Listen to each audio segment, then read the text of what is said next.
16th meeting of County Commissioners. And we'll start with our County Attorney, Dan Sigler. Okay, litigation report. I did that Childers search warrant case last week, and the Health Department was successful in getting a search warrant. The Childers agreed to that, so we set a time. We had Judge Rush on that case in preparation for, I guess, Judge Full not being here. So that came out successfully, and Scott will be able to follow through and inspect that residence. He had some complaints about it from people who had been in there and involving dogs and in and out. So finally, we'll be able to get that looked into. And there's a date specific sometime this month where he's going to go in and do that. Whitehead, I kind of discussed with you guys briefly. I am in a discussion about trying to resolve that case with the plaintiff's attorney, and I will report to you hopefully next week on the progress there. Again, what we try to do is figure if we can find a way to resolve it, keeping it as close to what it would cost us to litigate it as we can, and that's the aim, and that's what I'm going to try to do. If there's money involved, that'll be obviously your call, will be the final call. This 600 project, I got 600W, but it's 600E. I've reviewed all these right-of-ways that the various people have signed and the agreement for easements, and I find them all to be in order. They were emailed to me a few weeks ago by Andy Boxberger, a redevelopment lawyer. I reviewed them. I just asked John Myers here if he had any concerns about them, and he said no, he did not. So I think the intention is for you guys to approve these kind of en masse as part of that project.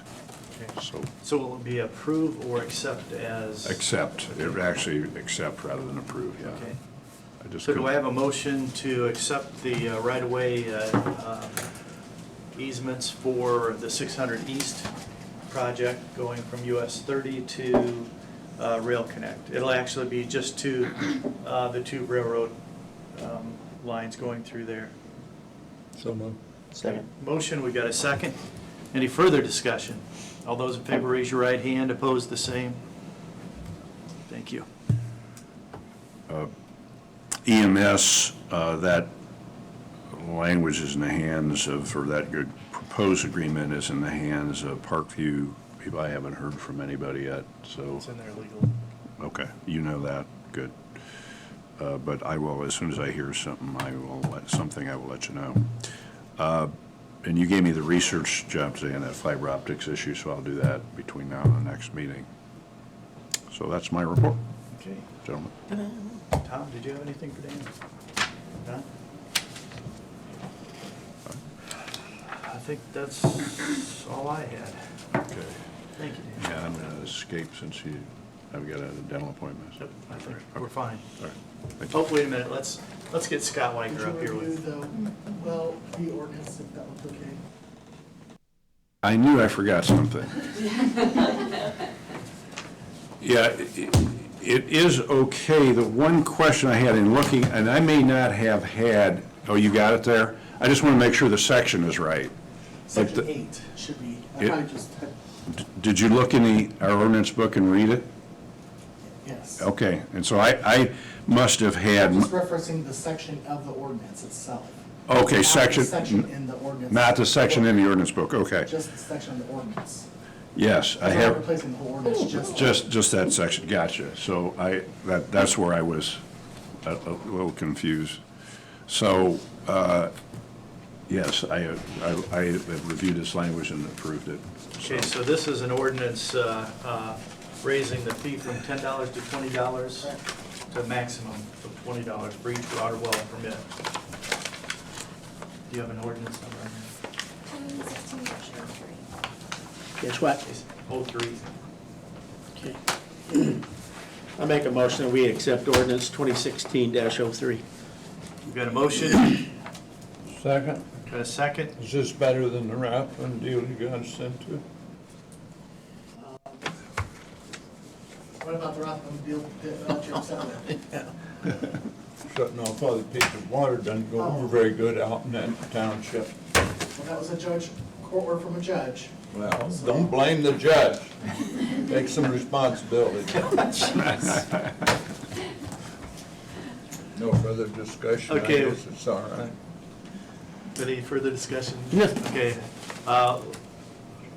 Those in favor, raise your right hand. Opposed, the same. And that's ordinance number 2016-03.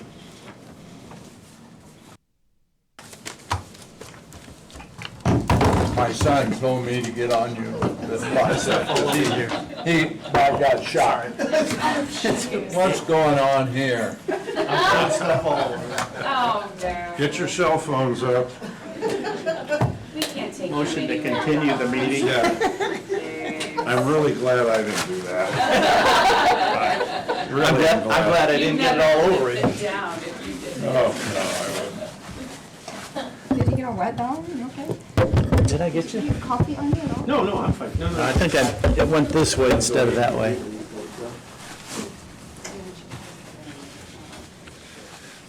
I'm afraid to go get more coffee now. Yeah. Just, You want some water? I didn't even have a drink at noon. That was on camera. Yeah, I know. well, now we'll have a big audience for, right? We'll have a big audience now. I can't Okay, tell my time. let's continue. Too wet. yes. All right, trade you.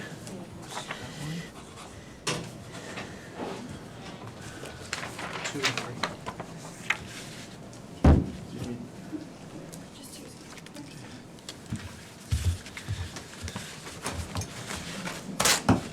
out of my way.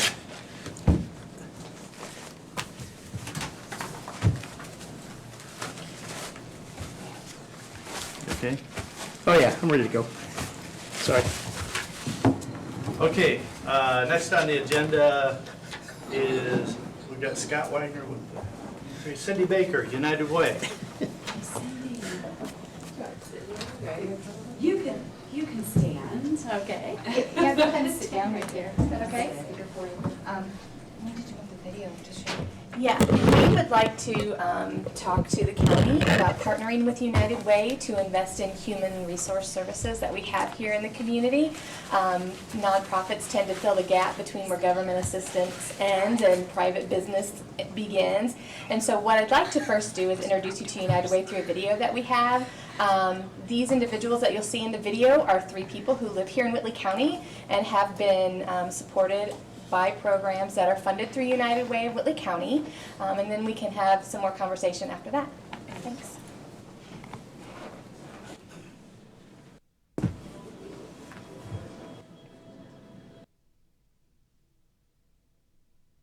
Years ago, I think it was, started driving a dump truck and worked with a lot of concrete, you know. So I thought I was getting a bad case of concrete poisoning. My hands started swelling up and cracking and bleeding. My feet got real calloused. And I'd come home and my wife would just, oh my God. And that was the beginning. When my cancer took over my life, didn't want to talk to nobody, and my wife, I don't know what I'd done without her. Working with United Way has just been a godsend. There is hope, you know, and there's organizations out there to help that I never dreamed of, you know, when I didn't meet them. And we need a helping hand there. No. And I'm so grateful.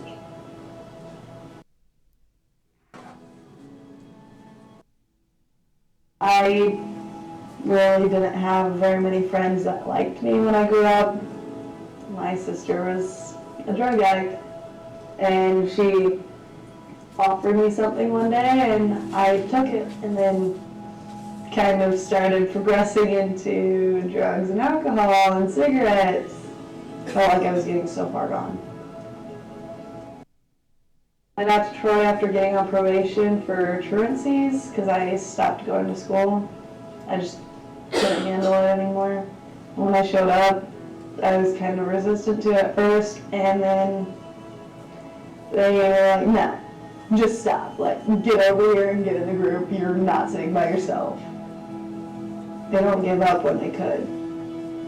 I've maintained A's and B's for the past 6 years out at Troy Center, to where I get the opportunity to graduate my junior year.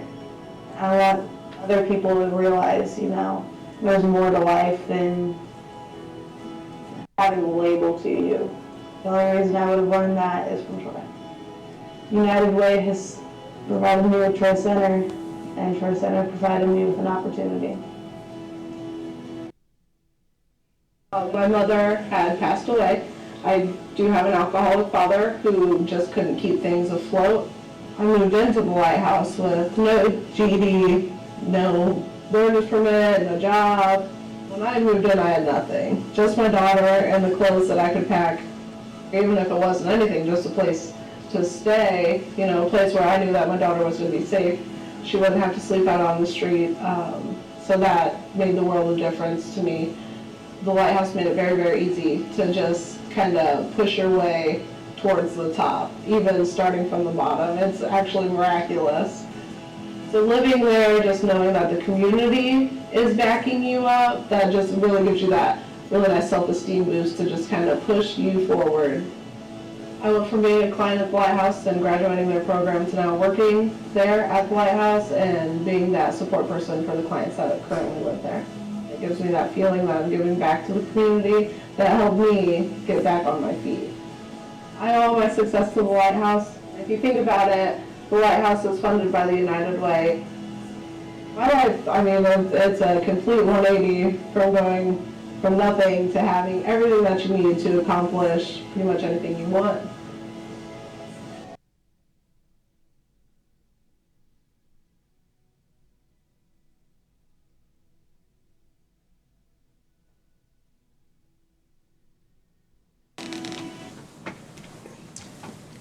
I love those stories, particularly the last two, because Lindsay could have been a high school dropout, and she's not. She's graduating. She's going to Ivy Tech in the fall. She wants to become a medical assistant, and I do not believe that would have happened if it weren't for Troy Center School. Students in this county need an option. Sometimes the school system can't provide all the needs that they have. And Troy Center is one of the programs that is funded through United Way, and they do an amazing job out there. They can give students more attention. A lot of the students that they have so much to deal with in their personal lives that they can't really focus on preparing for a test or getting their homework done because they may not know where they're sleeping that night or if they're going to have a meal. So Troy Center comes around those kids and they really pour into them academically. They offer counseling to them, not just those students but the families as well. They will try to work with them and help them in whatever way they can to get that family kind of back on track the right way. A lot of the people who work at Troy Center are counselors, they're trained social workers, and so it's very important that they not only help the student, but they help the family as well. And then the second story, or the third story on there is Ashley, and she was a client at the Lighthouse Homeless Shelter because she was homeless. And the thing that I really love about her story is that now she is living on her own. She's financially stable because of the programs that they've put her through at the Lighthouse. And now she works there to help other women or other people who have found themselves in that situation because she understands how much they helped her. I mean, she could still be living on the street. So those are three very powerful stories that we were able to find of people who utilized United Way supported services over the past year. In 2015, United Way Services supported and reached out to over 8,200 babies, children, women, men in Whitley County, which is almost 25% of our population. And so we believe that it would be a really good partnership between the county and United Way to invest dollars into some of these programs to help economic development in our county at at the most basic level, and that is with people who need it. People need to become financially stable in this community, and the Lighthouse allows them to do that. They put them through programs. It's not just to sleep there and go.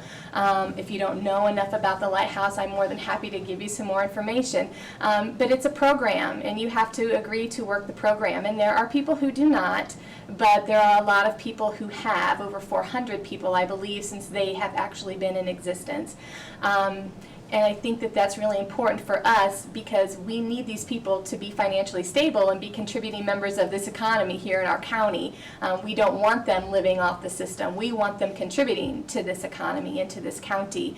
The other thing that I will mention as well is the student issue. When students drop out, they're not contributing to the economy here, and they are a drain on our economy. And when students are able to finish high school and continue on either to go get a regular job at that point in time or go on to get some kind of college or certification, that benefits everybody. The thing that I like about what United Way stands for is we're not about United Way. We are about this community and making this community stronger. And we believe that we invest in programs in this community that actually do that. They help people gain the skills that they need to become self-sufficient in their lives and into their adulthood. So we would like to request $25,000 from seeded funds to invest into these programs that you've seen a couple of. And I can give you more information about other programs that we support through United Way. But they all try to address what's happening with the human condition. And I think that when I break it all down and look at it, it's about relationships. These organizations build relationships with people, and I think that that provides stability because some people don't have a network that they can call upon to help them when in times of need. And these programs that are supported through United Way, these nonprofits are able to do that and provide a support network for these individuals who are part of our community, but maybe operating underneath the radar screen because we don't see them out there, but they exist. Another organization that we support heavily is CASA, and they work tremendously with the court system here in this community. Children who are in not good situations have an advocate to come alongside them and help them throughout the proceeding and what is it that they want to have happen. They need their voice heard as well. And so we believe that it would be a very effective partnership between the county and United Way to make sure that dollars in this community are invested, like I said, at the most basic level, and that's in people, so that they can become contributing members of this community and help give back. One of my favorite stories I'll share with you quickly is from Troy Center School. And there was a gentleman, a young man who had gone there, and they have a tradition at Troy Center where on the day before Christmas vacation, they have a huge lunch, and anyone who's ever attended there can come back for that lunch and for the afternoon and what they do in the afternoon. And this young man came back, and he pulled Nikki Trier aside, who's the director, and he kind of looked at her and he said, "Nikki, is there a fund that you have to help students?" And she said, "Gosh, let's call him Tim. We don't really have a fund like that, but we can help you. If there's something you need, we can help you."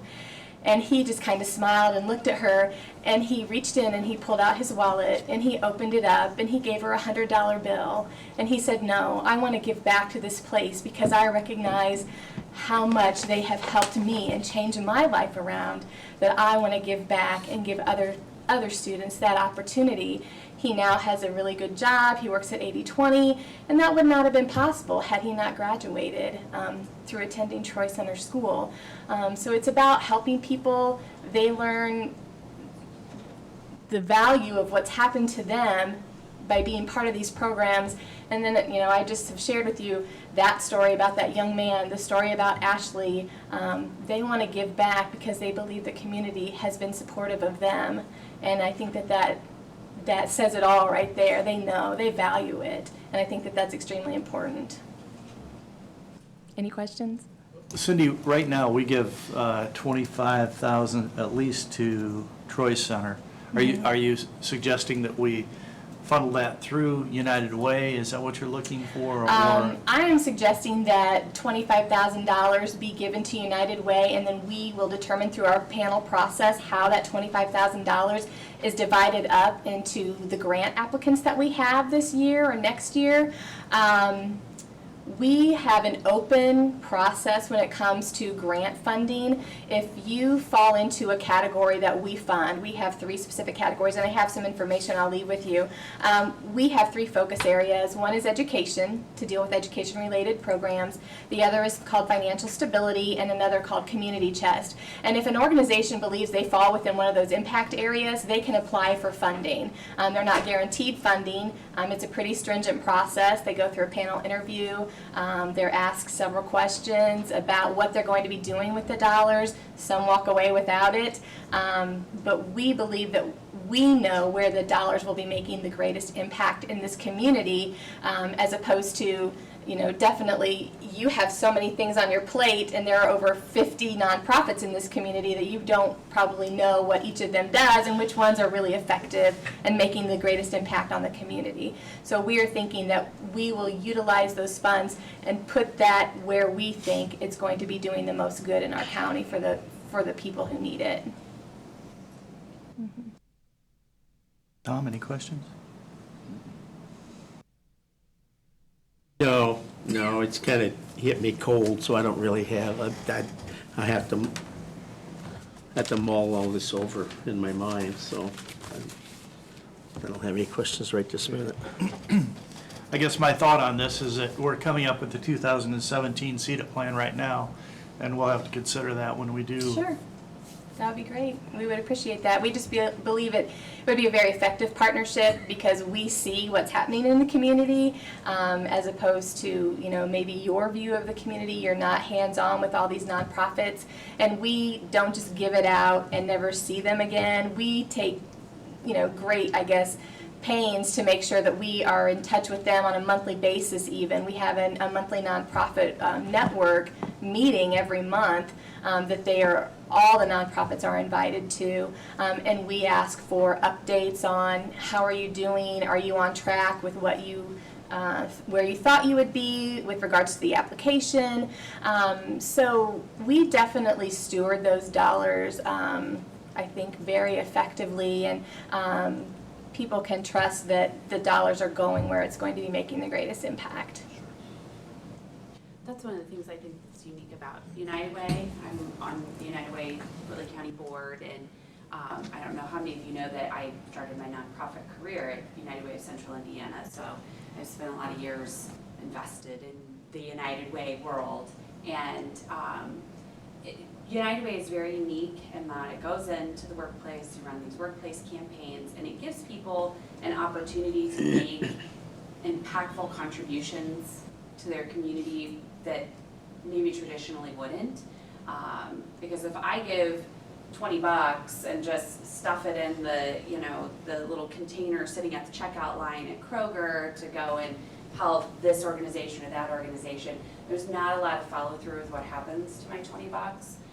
But if I take my $20 and your $20 and your $20 and your $50 and we combine those all together, I was just make sure you were listening to me. But if we take those and combine those together, we can make a much broader impact on an organization. And so that's the thing they've always thought was really unique about United Way. It's just people can make a difference in a large scale way without having to write a large scale check personally. I know I can't write $5,000 checks out to all these nonprofits that I'd like to be able to support. So. Mr. Chairman, the only thing I would suggest when you're doing this, that if you are going to consider this, is that please don't cut Etna or the Troy Center 25. I would like to see 25 continue to Troy, and then if we, after discussion, because they struggle too for their dollars, and I know Cindy does too, she does, but just if we're going to do it, hate to see them shift their 25 to another, not that you're not deserving. Oh, yeah, of no, I it. completely agree with you. Yeah, no. Yeah, I think you'll find you've got three of the biggest proponents of Troy Center here. That's awesome, yeah, yeah. Well, I have some information about United Way that I can give to each of you, and if you don't have any other questions. I don't think so. Thank you. Okay. We appreciate Thank you it. very much. Won't even have coffee. Thank you. Thank you so much. Very much.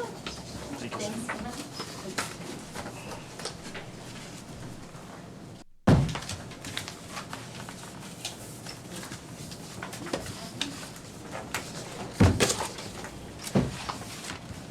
Okay, next on the agenda, Brandon. Brandon Forrester is our county highway engineer.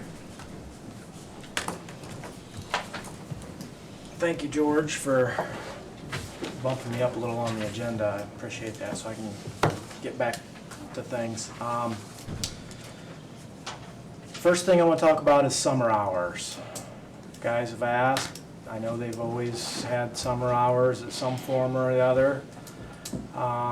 When the guys asked me about summer hours, my response was, we'll do 5/8 or we'll do 4/10s. And they wanted to jump up and clap, because that working 4.5 days, that half day, you don't get much accomplished. So I took a straw poll. I think the vast majority would be in favor of working 4/10s.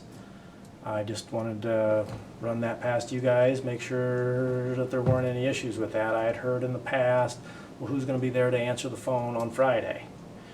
Well, my response to that is, who's been there to answer the phone on Friday afternoon and Saturday and Sunday? You know, my phone is set to forward to my cell phone if someone calls my phone. I think we could get more done in 4/10s. I think, like I say, the majority of the guys are in favor of it. And so I wanted to run it past you, and if you don't have any heartburn, we'll work towards that one. I think the original concept was because you could get 2 loads of oil in a day. I don't know if you remember that or not, but Well, we're gonna see about that whole Yeah. plan, because Yeah. I've been told that 2 loads in a day, it will not be a problem. We might be pushing 3. How's that sound? oh, yeah.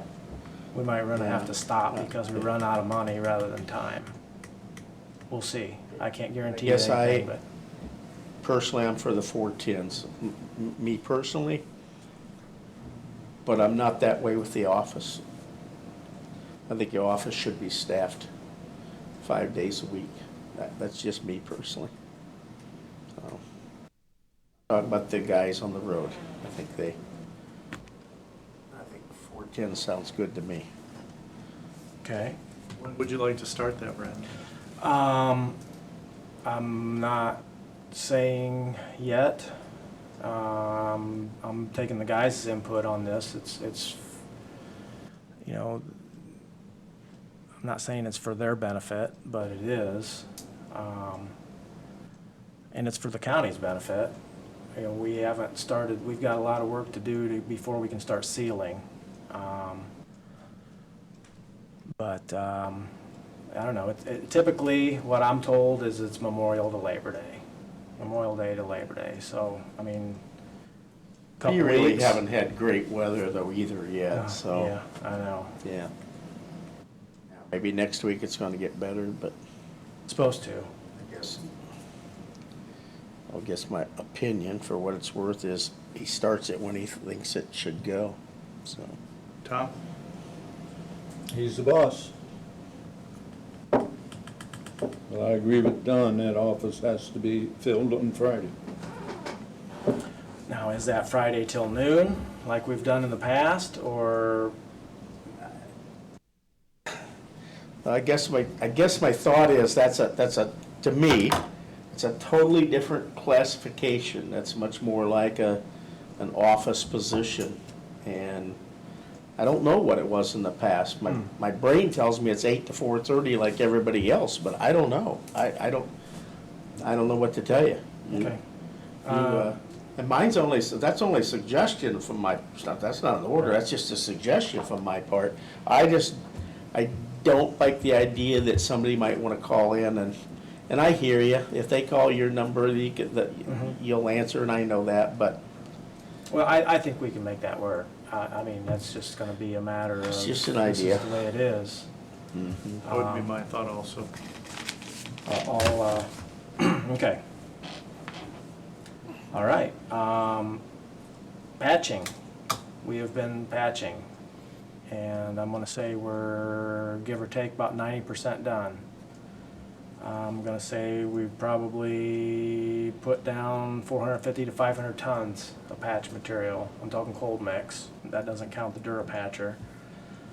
But I would expect that we would be done with that this week, and then we're gonna start, I've been collecting a stack of lists, and we're gonna start doing some things on that, and we're also gonna start getting the roads that were milled last year prepared for double chip seal this year.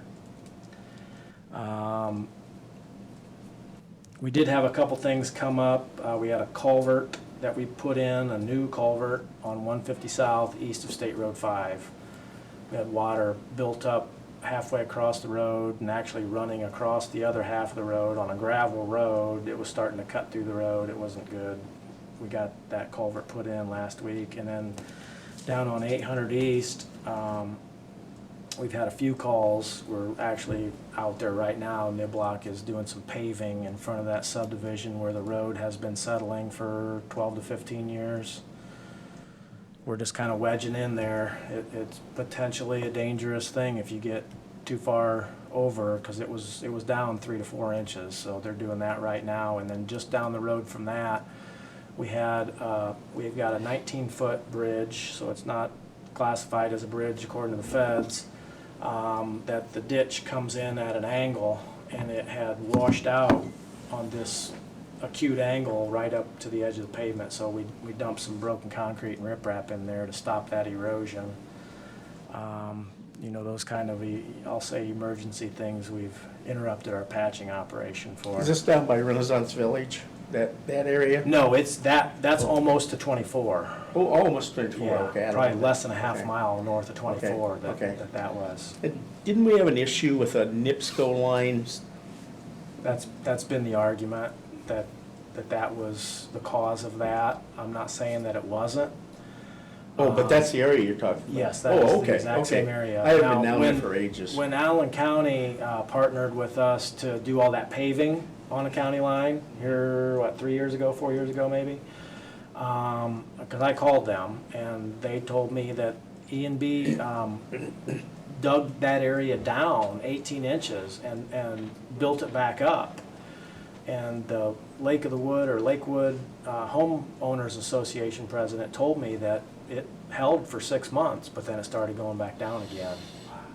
And it looks like a perfect 4-inch trench, like somebody trenched in a new gas line. That's what it looks like, but the whole area is settled, so it's one of those things. I'm hopeful that putting a wedge in there, I know it'll at least buy us time. I'm hoping that the settlement has taken place and we'll be good.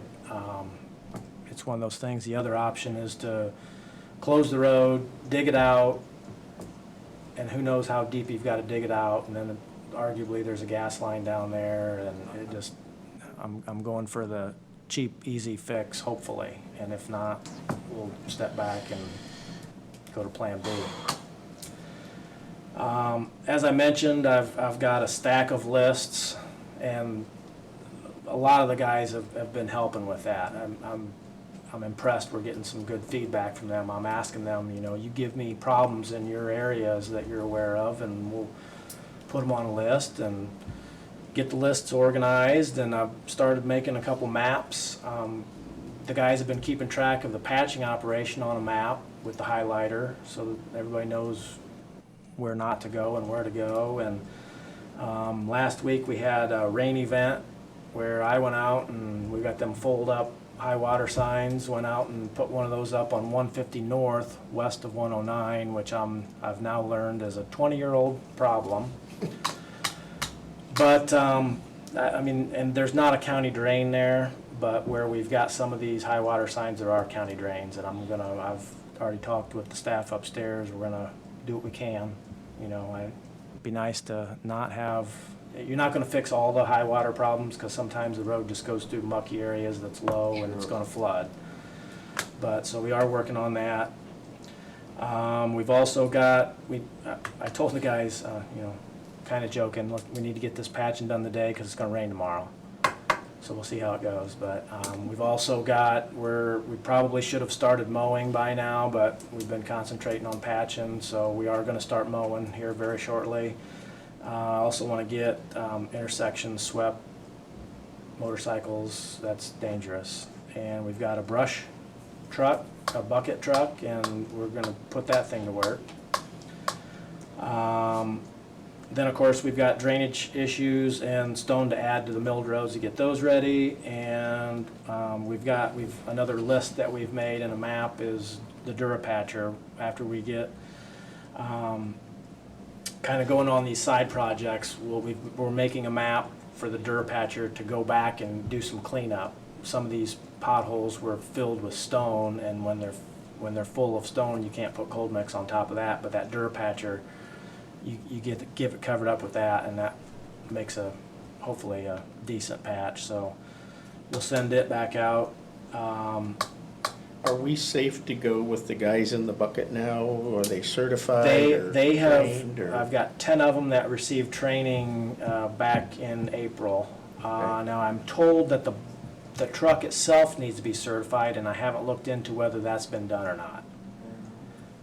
If so, I'm sure, if it needs to be, I'm sure we can get somebody, you know, around here that can do that in relatively short order. But, I mean, to be honest, that's not the top of my priority list right now. But it will be this summer. We will be using it this I'm summer. only thinking of safety from Oh, their absolutely. perspective. Absolutely. I know the truck, And- yeah, if you can work it in good, you know. Well, and I had one of the guys, you know, because I kind of was, you know, we're going back and forth. Sure. Me and the guys, hopefully, you know, in a positive way, and I told him that he was going to be the one doing that, and he says, how much does it pay? I said, well, and he says, you know, that's one of the most dangerous jobs we got. And I said, you know what, you're right, it is. And so that's something that I probably will be thinking about also, just for that position, and because it is dangerous. You got to worry about yourself, you got to worry about your equipment, you got to worry about the guys that are below you. Overhead lines, traveling public, it's a lot more than just driving a truck or, you know, running a backhoe on a closed road. So, had an incident this weekend in my neighborhood. Guy filled in side ditch with dirt, filled it in. And then he called first thing this morning and wanted to talk to me about it. Well, I was talking with the guys, getting them ready to go. So he wanted me to call him after 3:30. I'm going to tell him you need to get that cleaned out, like right away, or else we're going to do it. And it's out right in front of Miami Village, where it is not the best drainage to begin with. So if I have to go out there, we might need to put a culvert under Old Trail to take care of the drainage problem in Miami Village and get the water drained around the corner where it should be. I've also been hearing about farmers planting in the right-of-way, like right up at the edge of the pavement. They shouldn't be wasting their seed because it's going to get mowed down if it's affecting sight vision, sight distance on roadways. Just don't waste your seed, gentlemen. And finally, we've got 2 state road projects that are coming up that, for whatever reason, the unofficial detours didn't get finalized. You guys typically sign a letter of understanding with NDOT on these unofficial detours, and we've got 1, 2, 3 that you did sign, but we've got 2 more that you didn't. And one of them is on State Road 9 north of town. It's between 300 and 400 north. The detour will be, the most logical detour is 300 north to Airport to 400 north. And the other one is on State Road 109 just north of town, and the logical detour is Airport to Etna, to 109. So they are working on that paperwork, should have it for you at the next meeting. And that's where they pay us. They pay us to do repairs, Yeah. yes, after the project Yeah. is complete, and I Okay. said that was the last thing, and it's not, because I just got this today. Pearson Trucking, good news, has lowered their rates on asphalt, and by quite a bit. I don't have the other ones in front of me, but, and actually I talked to one of the guys in this group, and I knew that it was coming, but it came today. So when we do get around to chip sealing, hopefully we can go a little further than what we had thought. That's the most expensive part of it, is liquid, so.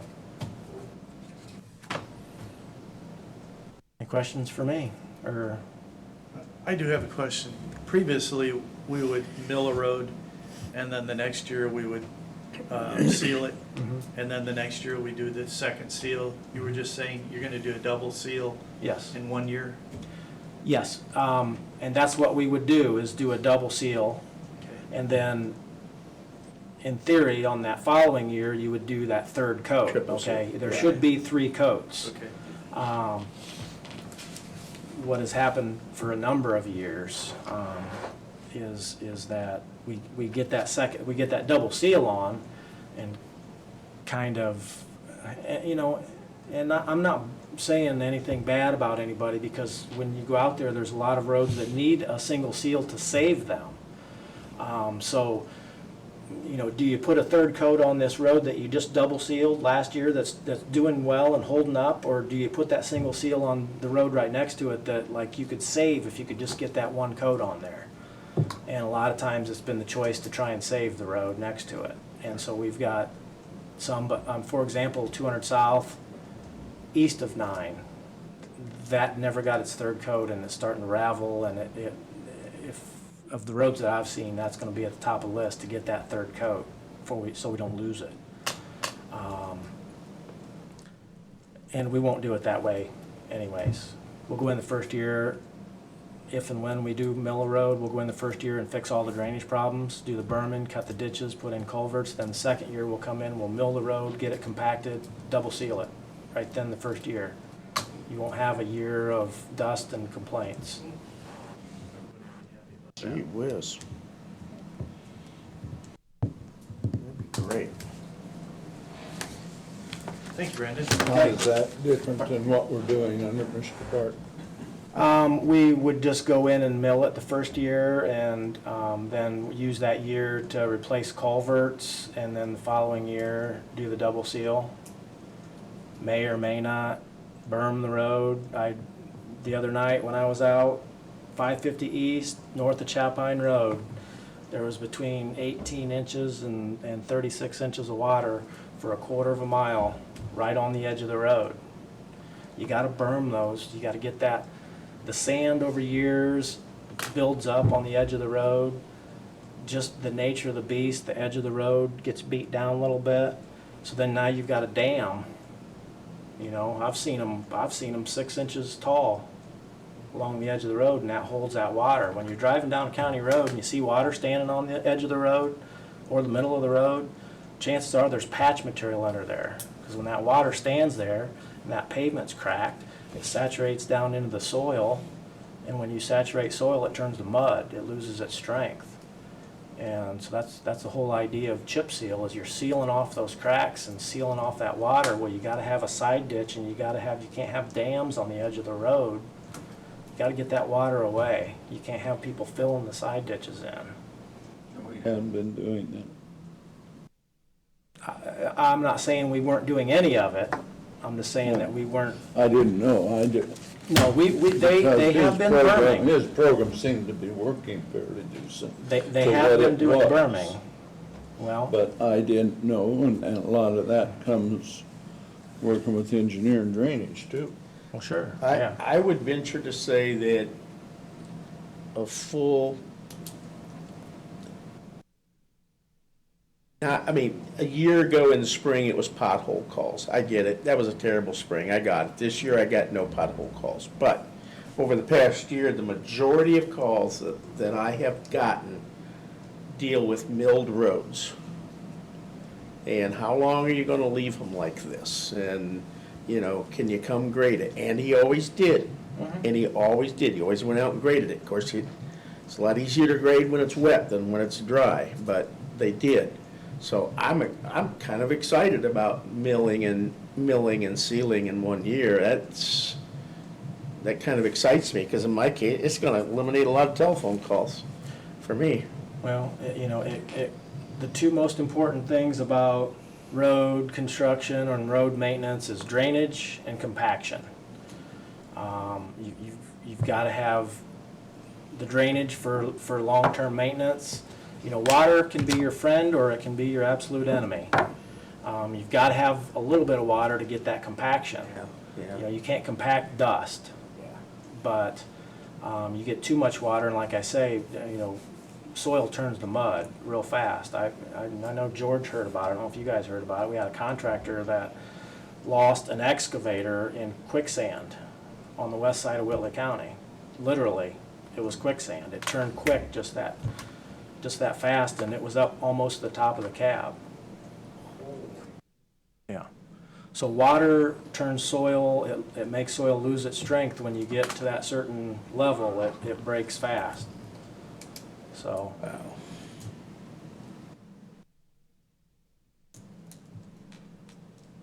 Thank you. No further. Thanks, Brandon. Yep, thank you.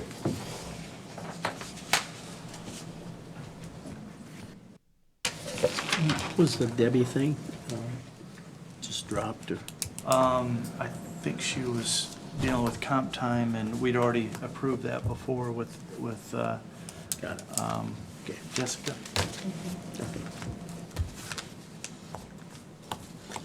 Okay, next, we'll deal with the health insurance. Pam, you got some information? And I think we've got Star here with, You should have the packets for the gentleman. yes, okay.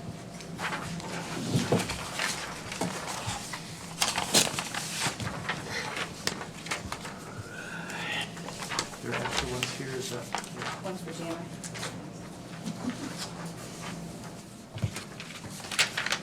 What we've done is we had Star come in and work with us on issues as far as deductibles.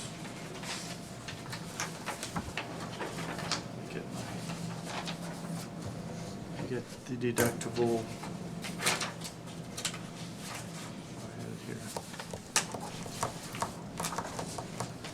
That's included in their packet. Yeah, here it is. That's great. Updates. There's another packet there.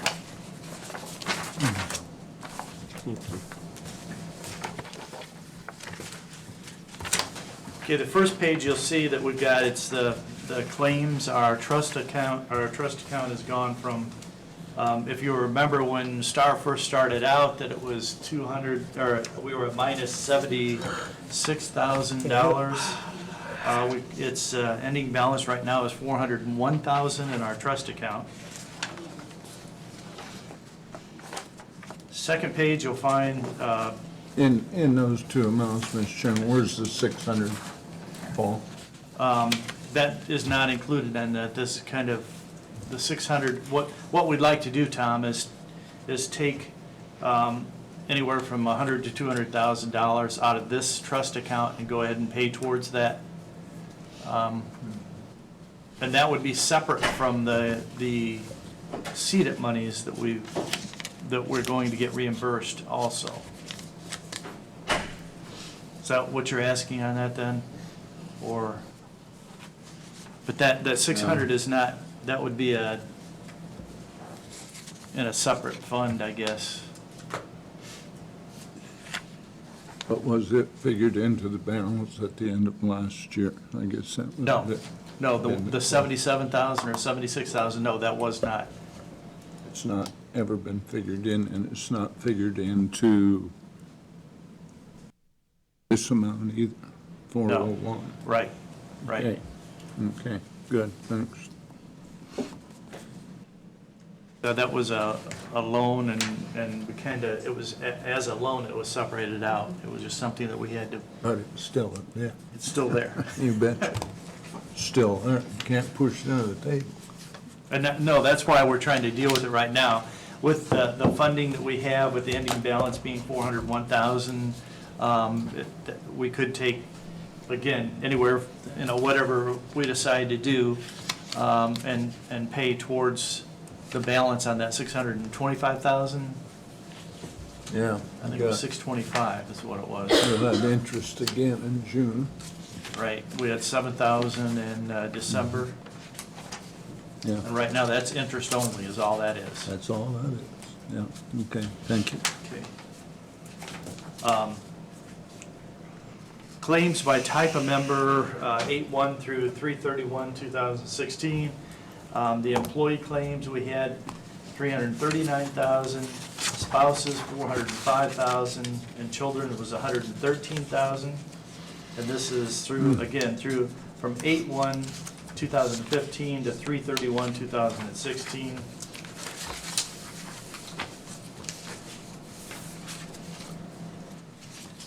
Next, you'll find the current health plan and employee contributions, and then what our proposed deductibles will be. What we're looking at right now is we're using a Signature Care EPO, which is it's a preferred provider program is what it ends up being, is Parkview is our preferred provider. In-network deductible, right now we have $750 single, and we're proposing going to $1,000 single, and $1,500 family going to $1,750 family. Out-of-pocket maximum that we have right now is $2,500. We're proposing going to the $2,750 for the single, and $5,000 family will be $5,250 family. 8/1, as of 8/1/15, the doctor visit was $20. Proposing $20 for the doctor, $40 for a specialist, and $40 for urgent care. Copay as of 8/1/15 is, and currently is $150 for ER. A proposed copay for ER is going to be $250. Prescription drugs, it's, right now we have $15, it's gonna stay the same, $15 for the generic, and then $30 for a brand refill. And I think you'll find that with the new prescription drug plan that we have, it's been a great drug plan. Through RX Help, Leslie, I think we've saved over $76,000 at this point. I think I've saved that much. You sure that's right? And that's what the county has saved, actually, and that's not counting what the employees' That's a savings. sweet, that's a sweet deal. Yeah. And that's actually a grant program, right? It's not costing the county anything when we go to the RX Help. It's grant monies that they're using. Well, out of all this, I only have one question. Yes. I guess. I'm not sure how thrilled I am about the $20 specialist copay as opposed to 20. The 40 going to 20, or 20 going to 40? Is Yeah, that what you- yeah. Who determines it's a specialist? That would be the provider of the preferred, correct? And your history in the past, how much? Usually double. Double. Double what a primary physician charges. That's why they do that. The next thing that we have on here also is, it's been requested by our provider that with part-time people such as commissioners and consul, that they be dropped from the program because they are part-time people. We don't pay our other part-time people, we don't provide insurance for the other part-time people. Wanted to run that by commissioners to see what their thoughts were on that. Savings on that would be, if you'll look on this sheet that you've got here, if we go where it says proposed plan enrollment changes, you'll see that the savings is over $230,000 just by, and that's not the monies that would be spent out of the trust fund. That's just upfront monies. So we'd be saving almost 11%. I'm not sure I'm opposed to that, but how, Medicare right now says if my employer offers insurance, I have to take it. So what do I tell them? Well, my insurance is not offered to part-time people? And I think that's something that STAR's willing to come in and help all of our people with in that transition. Because I'll just rotate to Medicare, so. And that's what, I mean, that's a qualifying event to come off the group. Well, that was gonna be my other thing. That is a qualifying event? Okay, Yep. okay. Heidi's our Medicare guru, so we'll bring her in for education meetings, you know, to help employees through that next step of the process. Well, yeah, because, well, I'll have to do it in the fall this year, right? Well, the open enrollment period wouldn't pertain to you yet this year. Yeah. Okay, since you would be new to Medicare. Okay, so that being said, you would need to make sure that you have your original Medicare Part A and Part B in place, going through the Social Security office to get that done. And from there, then, that's when we would sit down and see what else we need to put in place. Okay. to make sure Well, there's coverage you I need. have Medicare Part A, but I don't have Part B, Okay, so, you get that. okay. Okay, So this- could you run this by me then? Where are you looking, George? You know I have to go home and tell Patty this. I know, well, I'm the one that doesn't have Medicare. And I'm just proposing this, it's asked, and I need, It's our obligation to be as efficient as possible, so. so I need your feedback on that. Tom, what's your thought on that? I won't be here and I'm abstaining. I feel it'd be unfair for me to vote on something that I'm not gonna be involved. I'm Okay. covered A and B in Medicare. And to let you know, the coverage would end December 31st of 2016. It isn't in August, it's going all the way. No, I get it. I'm sorry, but once again, tell me where you're getting this information from. Okay, this is what we're currently, if you look at the Yep, first got column it. on the bottom. Got this. Here's renewal. Yeah, we are right now paying 1.76 Yeah. million. Okay. The next level is, okay, renewal. If we do the renewal and don't take off commissioners' council, all Gotcha. part-time people, And keep the Gotcha. plan exactly the same. yeah, if we left it just what we've got, it'd be 1.772. Yep. It would be a 0.66% raise. Increase, yep. Okay, if we go to the changes that they're suggesting, it would go to 1.55 million, and it would be 200,000. a savings of 11%. 11%. It's a couple $100,000. Yeah, Okay. at least. All right. What are the numbers extended then? Maybe you can get even less money as you're going out. To Are we- change the specific Those are to change deductible. specs to, yeah, and specific deductibles. Those are just Mhm. changes. to Deductibles? specs. Okay. Yep. Yeah, Okay, so, but Well, we're wait a not minute. looking at changing that at this point. Correct. All we're looking at is the first three columns.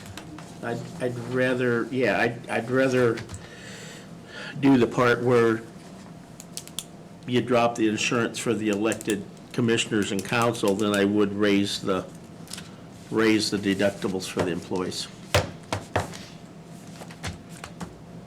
And we can, Does that affect your savings, right? Is that what you're saying? yeah, that will affect the savings, but will it affect it that much then, Leslie? I'll have to go back to the underwriter. Okay. Because we based it on an entire package. So we looked at removing those that worked less than 30 hours. Yep. And then we also looked at making those minor plan changes.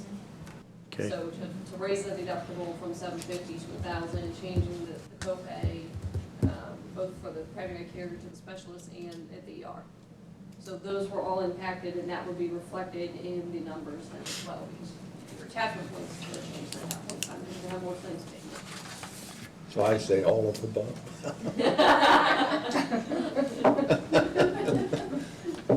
The percentages that we're looking at going to, the change is, On the very last page of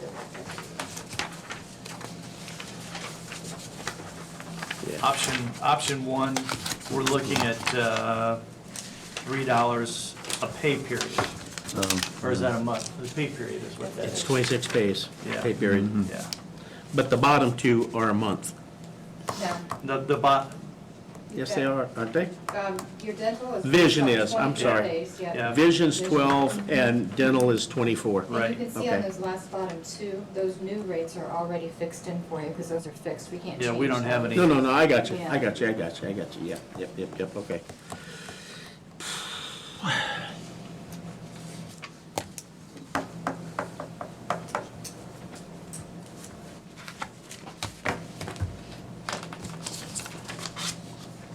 And we were trying to come up with the least effect on our employees that we could. Well, that's my goal too. Yeah. That's my goal too. Like I said, I'll do without the insurance, but I want to protect our employees, and I would be very interested. I know it's more work, Leslie, but I'd be very interested in seeing what the numbers would be if we didn't change deductibles, we didn't change out-of-pockets, we didn't change those things, but do away with the commissioners and the council people, so. Since it affects council, should we bring this to council? Is that something? What's your thoughts on that?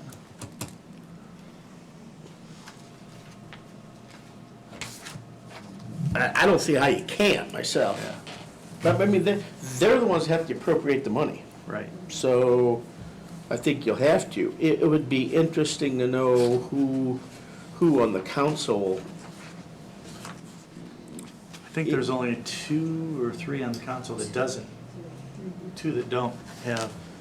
But do they have alternatives? See, I They all have have it, but I have alternatives. They all have alternatives. Well, that's what I'm saying. I've got alternatives, so.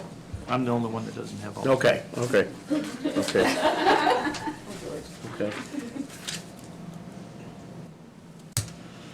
And another piece that may be helpful to you, and I'd be glad to go back to everybody and get this, is find out who's actually met their deductible.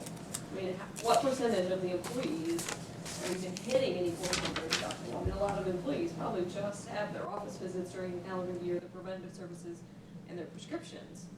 So, but the ones that hit their deductible, they're out of pocket, are more than likely doing it on a year after year.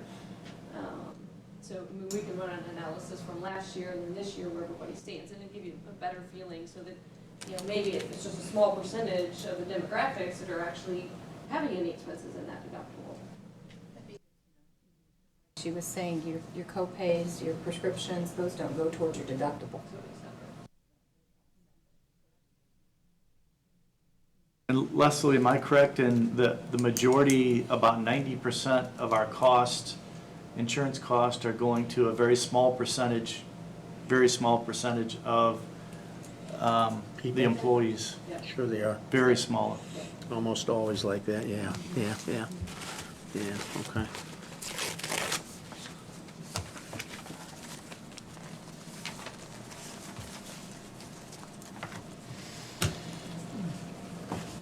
So where do we go from here? We'll wait for Leslie to come up with some figures. Is our next meeting going to be too late, Leslie, for? Okay. Well, absolutely, worst case scenario, if I'm asking, not Okay. saying. Okay. Worst case scenario is an increase of 0.66%. Yes. That's worst case That's worst scenario. case, Yes. Best case scenario, then is about 11.63 less. Although, again. But you got to take that 0.66 out of there. Well, and I'd like to not mess with the deductibles that we have this year, so that would make a difference. But, you know, Well, we can look at I'm that. extremely Leslie can get that happy in- with what we have. I could not be happier. I haven't been able to say that the last few years, but I sure can say it now. I think anybody that doesn't sign up for RX Help is missing out big time. And the savings for the county. I'll miss that, so.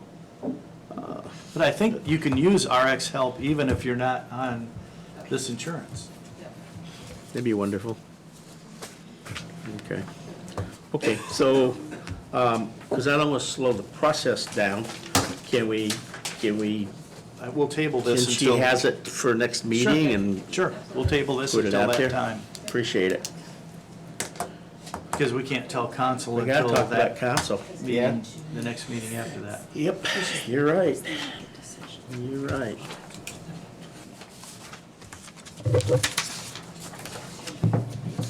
One of the papers I have here, if you'll look, the prescription savings up to April, I think that was April 31st, it's circled as 76,000, 74, 74,000. Just in prescription savings by going with Star. Star's done a great job for us, and we appreciate it, we really do. Yeah, they have. Do I see more? Thank you. In addition, I think that when we looked at the, I don't know if we shared this with the commissioners, but when we looked at, we had kept the plan exactly the same and not adding that EPO tier. And like I said, in the enrollment meetings, it went from a 42% discount, we're up to 53%. And it made like a $200,000 impact to the plan savings. So, and that doesn't include the prescription side. So we're, just by making that minor tweak and looking at all the plan information, all of your employees are going to in-network facilities. 100% of your claims were paid at an in-network level. So everybody's doing the right thing. We're just able to add in that additional savings to everybody. And the great thing that we've got is the wellness, that account too, that, we're not paying anything for breast exams and any type of medical exams like that that are wellness related, which is great. Any questions? Okay, we'll table this until the next meeting. Mr. Chairman, Paula's kind Oh. of, could we work her in? Sure. I'm sorry, Paula. She's about ready to go to sleep, I think, but Somebody's gotta take she over had for other, she had other things to get done, so. I'm just here to give you a sprinkler update. So, we did a sampling. Corson came out and did a sampling. The first 8 all had glue in them. So they did 10. And the other 2, they believe they installed at our request since we've been out there. So I just said, stop, at that point. So Corson said they would give us a discount if we could find the sprinkler, the plans. So Vicky's been calling Focus, who's the group who bought the building, and Viking, and they were able to locate our sprinkler system. So that will save us about $1,600. Wow. But Greg Hockmeyer, who is my chair, has asked us to get at least one more quote before we go forward with replacing all the sprinkler heads. But because they're outdated, anytime you check them or have them inspected, we have to replace them. But they can't put the other ones back up there, so. Do we have any legal recourse I for have this? no clue. I don't know, Been Ms. in Vicky, there, what, 20 years? it will be 20 years, which we're required to have a full inspection at 20 years, which is just something, obviously, I'm just learning, I didn't know anything about this. No, Mark Sturtevant told me that actually in next year, we're gonna have to replace all of them anyway. Yes, that would be our 20-year mark, yeah. Still be better if somebody else paid the bill. Yeah, because they're outdated. But Viking, who's obviously the company, would like to give us a quote. I don't know if they'll give us a break. I don't even know how comfortable you guys will be with. Viking is a company that put them in? Yes. They also did, I think they're pretty credible from what the references No. they gave us. Viking but I- Fire Protection Yeah, is but- credible, there's so I no don't know doubt. that- But I guess, have we asked why they had glue in them? I have not asked. I just think that's a Yeah. valid question. Yeah, it doesn't make Why- sense. Where did it come from? Yeah. Are we gonna do this and have it again? I mean, Especially since 8 out of the 10, and it's like, it's just corroded in there. It's. What Mark Sturtevant I've got some paperwork for you guys, explained to too. me was that when the installers were putting them in, the installers put too much glue, and when they put it up there and installed it, then the glue oozed out, and that's what caused the issue. So we would have had sprinkler failure, really? Yes. Had we had a fire? Yeah, that's what Chris LaRue said, had we had a fire, they would not have went off. We're just fortunate. So he did allow us to, obviously not require us to have a firefighter on site, because we are open 24/7 as long as we're doing the safety inspections hourly and documenting, which we've been doing, so. Okay. So I guess my question is, you're looking at getting quotes, and in all honesty, that building's owned by the county, Yes, yes. and probably should be maintained by the county. If you have the money, I mean, I wasn't sure who was And gonna pay for it, so if I was gonna go to my board with that kind of expense, I wanted to make sure I Yeah. was educating them on what was going on as well, and obviously, if we need to pay for it, I'm gonna need to make some adjustments, which I will absolutely do, because we have to, we have to make sure that we can keep our building open. Of course, and then they said 2 to 2.5 days to replace 197 of them.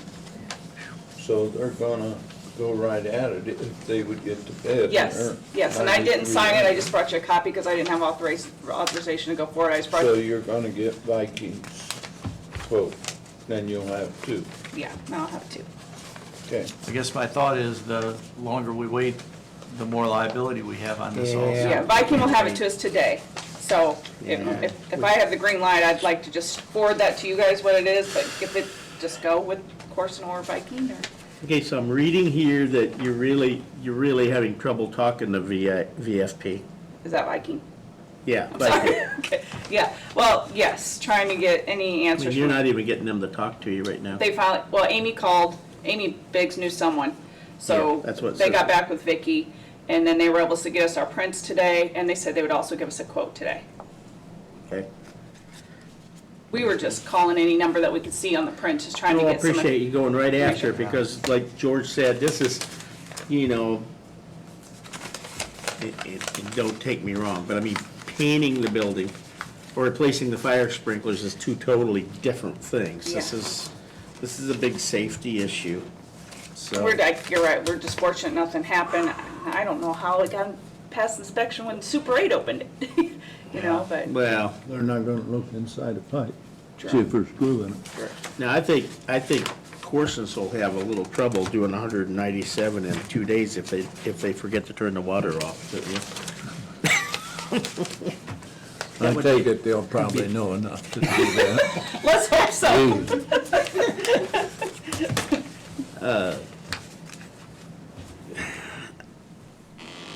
Well, I guess we wait till Viking gives you a quote, but how long do we wait? They said they have it by the time I got back to the office today, so I may be able to call over Yeah, here. Okay, okay. If I get it, I'll just go ahead and send it right over here.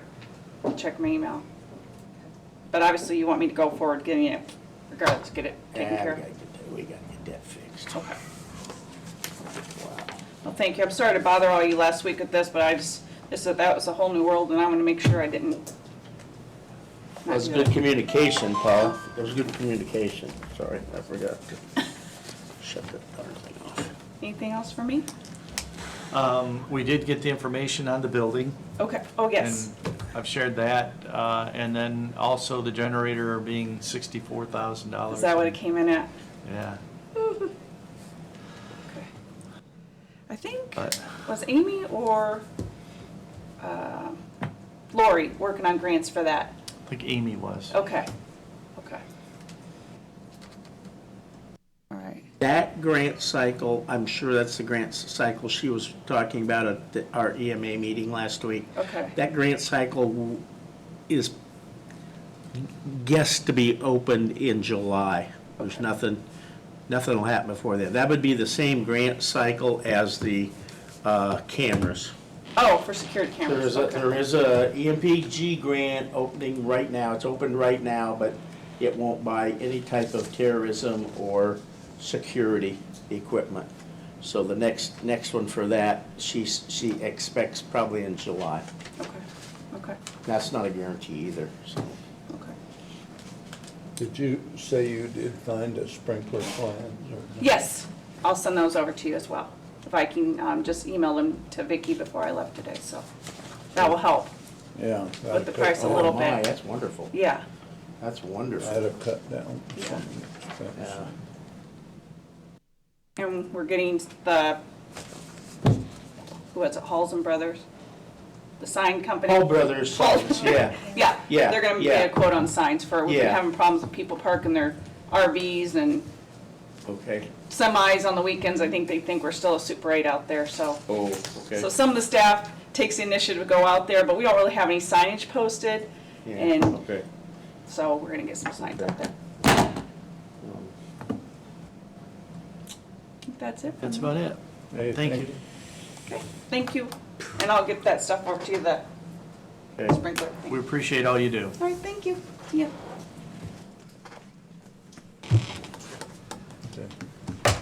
Cindy, did you have something?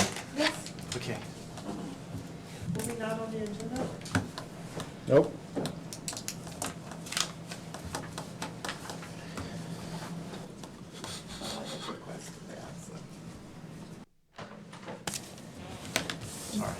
We just, well, first of all, let me introduce you. I brought with me Todd Geiger, who's our new youth educator. So, Todd? Hi, Todd. Welcome. Great, thanks. Couple of seconds to introduce himself. Thank you. Todd Geiger. I've lived here in Whitley County all my life.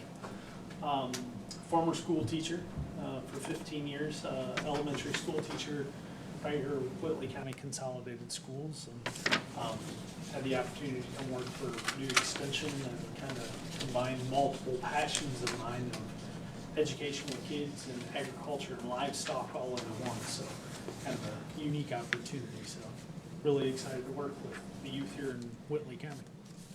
Good. Well, welcome. Thank you. Thank you.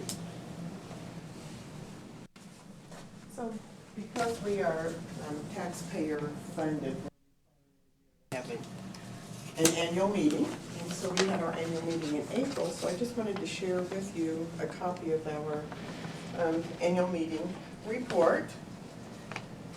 Each year we focus on one of our program areas, and this year we focused on agriculture. And then the report that we put together, we just highlight a very few of the programs that we offered in Whitley County in the past year. And so with all of the programming that we do, we have to write impact statements, we're required to do surveys, because then this information is gathered to let the taxpayers or supporters know that we are impact. And the impact that we show is that people intend to make a change, they do make a change, and that they make long-term changes in whatever topic that we are offering.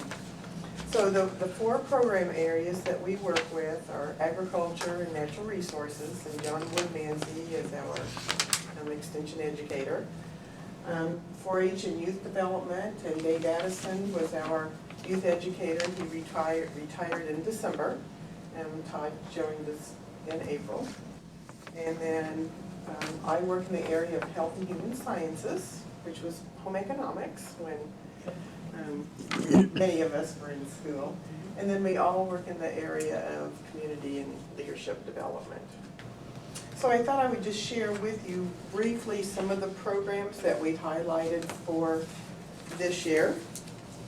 If you look on the inside, the first one is Conserving Nature on Your Land. And this was a program that John did. This was a new program that he did, just helping homeowners, looking about doing some work on some of the small acreage that they have purchased. In Whitley County, the largest growing farm, sort of, is those people that are buying 10 acres. We have a lot of people that are moving here, buying the 10 acres and really don't know what to do with it. So John put together this workshop. When he completed the surveys, 94% of the people said that would help them to make some goals for their property, and 76% of them said that they expected to make some kind of a change for what they were currently doing. We also currently offer a nutrition education program, and this is a program which is a USDA-funded program through, the grant comes through Purdue University into each county. Carol Flowers is our NEP assistant. She works 20 hours a week, and her audience is limited resource audiences. And she teaches foods and nutrition and food safety. She works in group settings. She works a lot with food banks, with the senior centers, with church groups, anywhere where there's a group of limited resources, limited resource families. The clients that she works with have to be 180% SAM eligible. So last year she did meet with 184 different groups, and she reached 935 different individuals. Many of those individuals do come to multiple sessions. A lot of times her classes are set up so there may be 4 or 6 or 8 in a series. But those were 900 different individuals that she reached. The Swine Carcass Show is a partnership between the Extension Office and pork producers, and it obviously is to promote the pork industry and to promote our livestock people, you know, promoting good lean pork. And so we do have a livestock show, usually early July.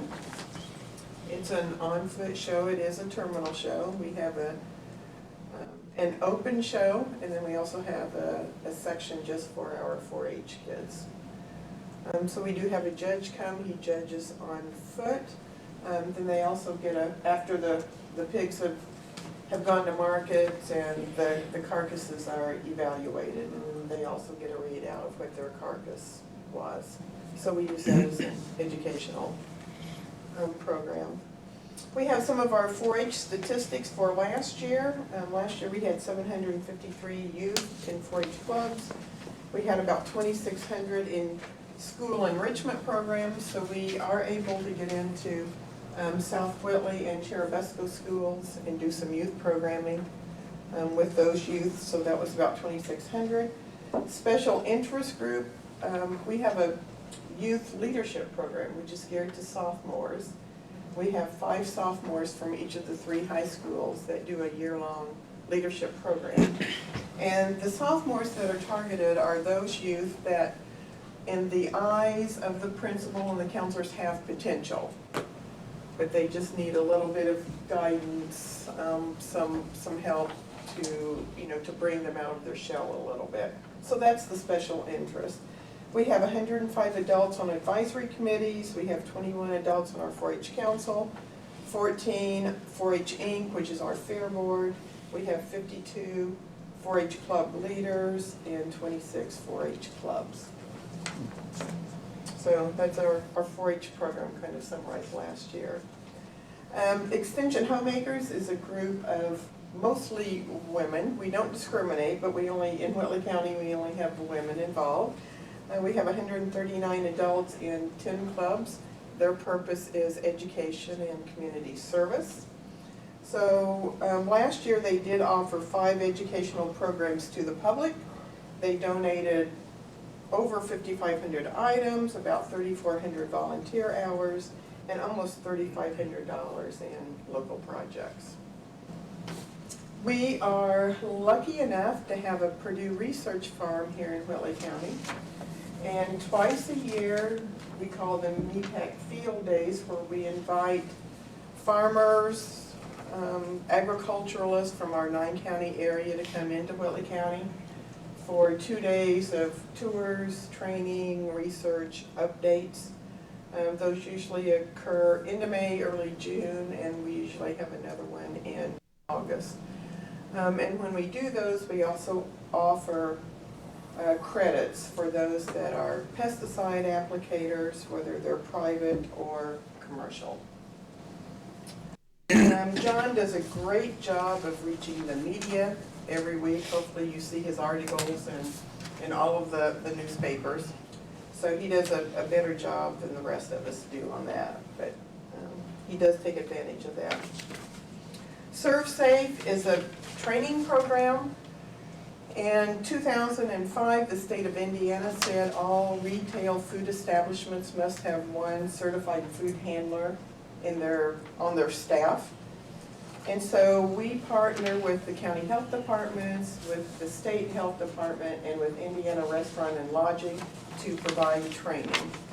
So Serve Safe training is 16 hours of training. People who are coming in from restaurants and mini marts and those sorts of things, they go through the 16 hours and they take an exam. And upon completion of that exam, they become a certified food handler. That certification is good for 5 years.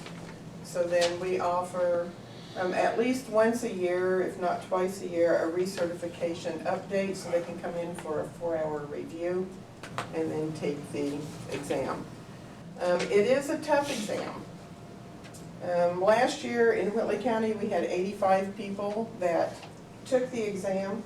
79% passed the first time with a passing score of 86%. So it is tough. Captain Cash is a program that we do going into the elementary schools, 3rd, 4th, 5th graders, teaching them about money.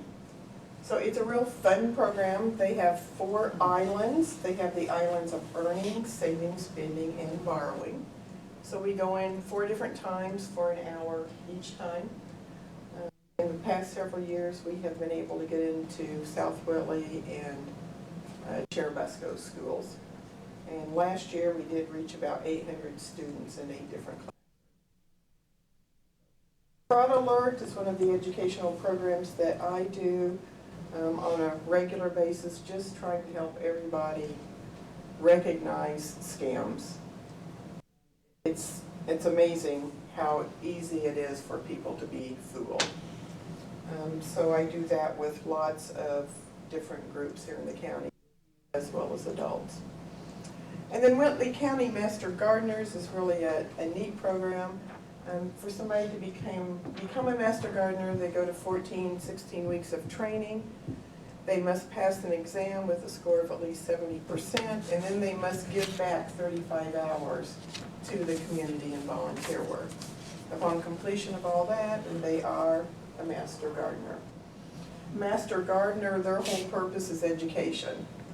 So all of the different projects that they do, their garden walk, their seminars at the fair, the gardens that they have at the fairgrounds, they also have gardens at Morshus Park, several of the cemeteries. It's all educational in nature. So they give tours, they have signs. Last year, the Master Gardeners in Whitley County gave about 1,900 hours back to the community, and then they themselves are always continuing to educate themselves. So they receive 575 hours in additional educational hours. Then on the back of the brochure are just some of the statistics for Whitley County in the area of agriculture. So since this was our focus this year in ag, we just put together some of the statistics which compare 1915, 65.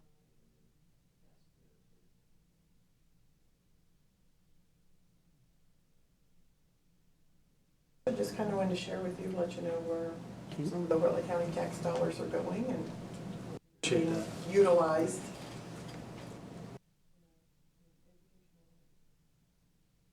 I enjoy John's articles. Yeah, he does a good job. Mm-hmm. Yep, he does. Yep, he does.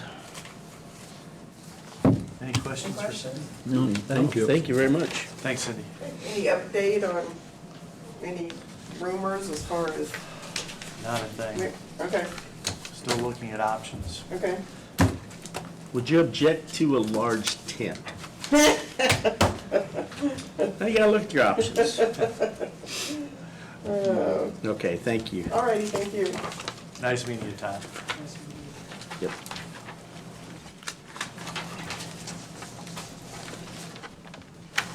Okay. Bill? Let's look at minutes and claims. Oh, yes. Oh, yes. First of all, let's go. We got an appointment for the Public Library Board. We got a letter from Mary Hartman. Mary? What I'd like to do is ask you to approve reappointing Don Langlow to serve a 4th term on the Peabody Public Library Board of Trustees. So Don's been great. I'd actually like to have him for another 16 years, but I don't think he's ready for that. So if I could have him for another 4, I'd be really happy. Wrote his resume, I would make a motion he be reappointed. Second. Okay, we got a motion and we got a second. Any further discussion? All those in favor, raise your right hand. Opposed, the same. Thank you very much. Thank you. Does this have to be signed? Yeah, you'd vote for it. There's a paper that Don has to sign. You give that back to me. Yes. I Okay. think just, I think just George signs. maybe just you. Right. Yeah. Correct. I think so. Actually, if you want to sign, you can just take it. Is that okay? Yeah. Do you want me to fill? This is where I sign That's that. fine. Yep, you sign it.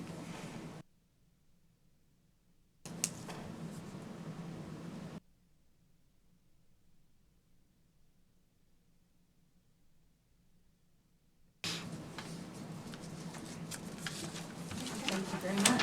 Thanks, Mary.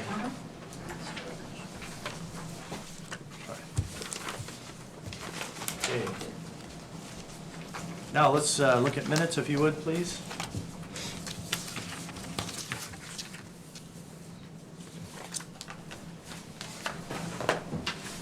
There's only one switch and 2 little words, is and it, I believe.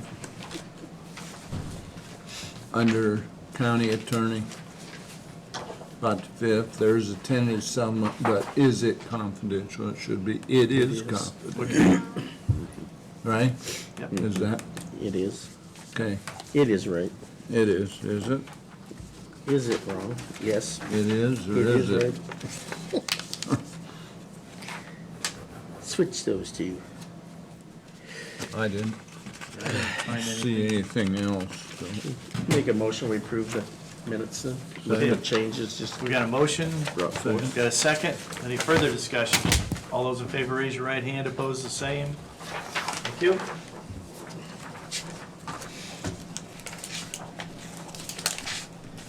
Now, your time to shine. Jeez. This was not a shining moment. Wasn't it? Move your coffee cup, will you? No. With regard to claims, I did them last Friday, and there was one, and I addressed it with you, just a question on how many claims we had from one vendor, but I found the reason for that, so. With that, I would make a motion, we approve the claims as presented. Okay, we've got a motion. Second. Got a second. Any further discussion? Yeah, Okay. I'm sorry. Discussion, Jana. Actually, I went and did the claims on Friday.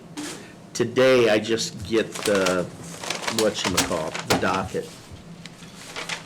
Yeah, we didn't get it early. I did it without a docket, and I really think that whoever's doing claims, But she emails it to you. yeah, and I got it today. Yeah, Okay, I'll talk to you. in Outlook. I didn't Yeah, know because that. I didn't get it. It's in Outlook, so.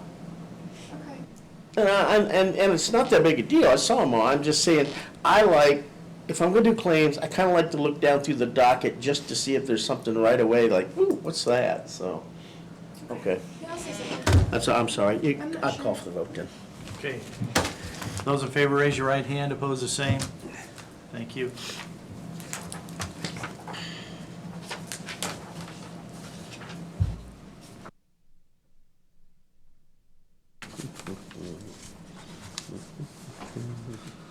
Bill, did you have anything? Nope. How you doing?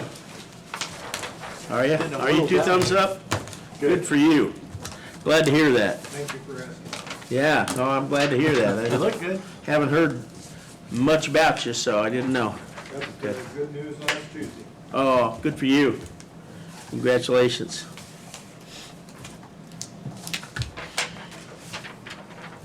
Tom doesn't have anything down. How about you? I have a couple of things, if you don't mind. Yes. Number one, George and I met with, I don't get the names, I don't remember the names, but it was Lana and Ted from Secant. We kind of talked a year or so ago about a regional sewer district. I'm beginning to think the time to move on it is now. Our initial investment, it's much similar to what we did at Coessie. We're gonna need to come up with about $30,000, which I would like to get from the CEDAT funds to start the process. From that point on, then, it would be grant generated from that point on. To give you kind of an overview, there's 13 spots in Whitley County that really could use better sewage. I believe good sewage equals good growth.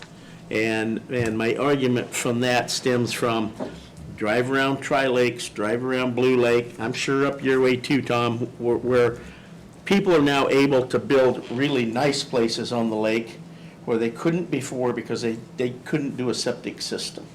So I think it's a big growth, and I would like to pursue at this point the regional sewer district, and I'm requesting $30,000 in CEDAT funds to start the process. Will this be for 17 then, or 16? I know I should know that, and I don't.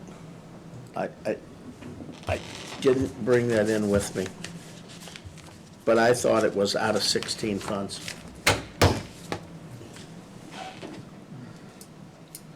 I'm gonna go with 16. Okay. So, One thing I will say about that is we still have that MS4 entity that's over our head, that this will show that we're moving forward on that, and that's good. And then in talking to John Myers the other day, John was saying that it's kind of exciting with Whitley County where we are, because he kind of compares us to Hamilton County, that Fort Wayne is growing so much that it's coming out our way, and we're just going to have to be able to control that growth and to be prepared for it rather than be behind the 8 ball. And what his suggestion was that we do something like this, and even look at the water, providing, water sources, where's that gonna come from? And again, part of that was working with our planning and building department. that's right. As an example to what you're saying is, if, let's say that we decide that to target the south side of Cherubusco, in which I think we should go all the way to the county line. Well, if the town of Cherubusco, oh, by the way, we will have no wastewater treatment plant. That's not our thing. We have 3 or 4 of them in the community now. We would utilize those existing resources. We would. So perhaps you take my house, for instance. If I was to become part of the sewer district out there, I would get a sewage bill monthly. I'd pay the town of Cherubusco my sewage bill. Then the town of Cherubusco would pay to the regional sewer district. That's how the loans get repaid then, is through the water bill, or through the sewage bills. Now, where I was going was, so therefore, if the town of Cherubusco so desired, maybe they'd want to do water lines at the same time. It might be a more efficient way to do it if they wanted to put in water at the same time. But that's not our thing. Our thing is sewage. Sewer district. We want these people to be able to flush and know where their water's going and not on their neighbor's land. So that's what I'm asking for, is $30,000 from CEDAT to start the process, and if approved, I'll have Ted and Lana here next month to answer any questions that you might have. But again, I kind of liken it to when we did Coessie and we had to get started with that project. So What does the 30,000 do? Does it? yeah, okay. Do you remember the Coessie? We had to put up like 35 to get the grants stuff started and contact IDEM and that. It's that kind of thing. Yeah. Yeah, it was like They have to contact IDEM, and the minute IDEM is contacted and said we're interested, it does, and I forgot, it gets the MS4 issue kind of off the door too, so that would be matter too. But that's what it's for, is to get the process started. After that, it's grants. Grants and loans, but not to the county, to the regional sewer district, so. Well, that's what it's for. That's what I'm asking for, 30,000 to start that process.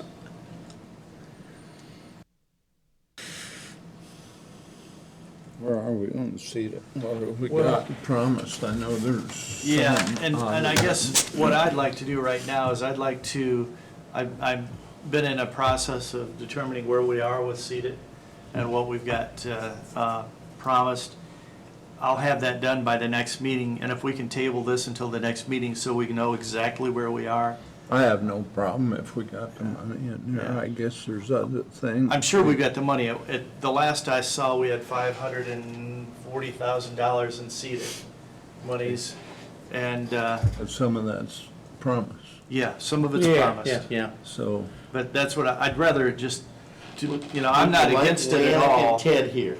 Yeah, that'd be fine. Okay. We could approve it Okay. at that time. That's Yeah, not a that would problem. that'd be helpful. Yeah. We could We can ask sign the questions. contract or whatever Yeah. needs done then, Yeah. so I'm for that. And I make a motion that we table it until our next meeting, at which time you'll be able to definitively tell us if the money's there, Yes, right? yes. And if it's there, then we'll continue from Yes. there. So that's my Yeah. motion is. if But I'd rather- not, it will have to go to 17, Right, right, because It's it possible. isn't in 16, but right. And if then the we have to money go, there, you'll have to add it to 17. okay, now my question is, do we have to wait until we get it approved by council then? What, 17, No, if we do it in 16, you know? Well, my answer is yeah.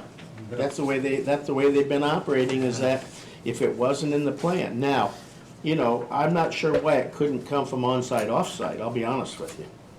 So, I think that's a possibility. I don't have a problem feeling like it's an economic development thing, because I totally agree with John Myers. I believe the school will make a huge impact, and I believe sewers would make a tremendous impact in seeing, and I don't know of anything wrong with being like a Hamilton County. No. I really don't.